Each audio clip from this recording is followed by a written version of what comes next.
when you hear somebody argue in favor of abortion, it's very, very rare to find someone who will say, yes, I know that abortion is the taking of an innocent human life, and I think that's a good thing, right? I don't think I've been covering this issue now for 7-8 years. I've never seen an abortion supporter say anything like that.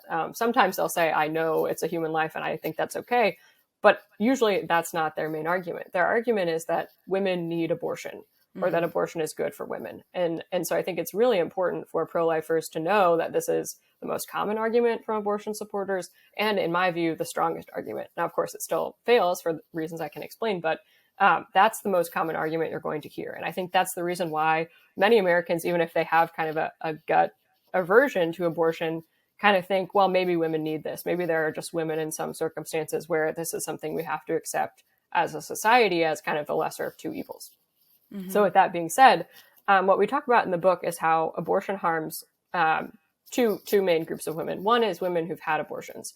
And here we talk about both the kind of physical side effects and the psychological side effects of abortion. In terms of the physical side effects, we talk about both short-term and long-term. So there are certainly oftentimes complications from abortion, both surgical and chemical abortions.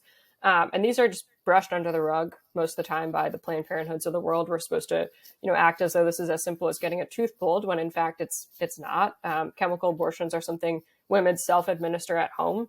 Now, with the rise of chemical abortions obtained via telemedicine, it's very possible for a woman with, for example, an ectopic pregnancy, or who's further along in her pregnancy than she might know, to take chemical abortion drugs at home and have serious, side effects, not really know where to go, end up in the emergency room for care.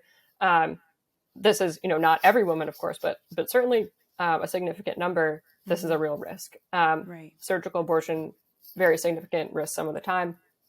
Women ending up in emergency rooms, with kind of incomplete abortions or hemorrhaging. One of the shocking things, too, about just this idea that women can administer an abortion pill, well, the two of them together at home, is they don't know what side effects to expect. Because, of course, you're getting rid of the baby.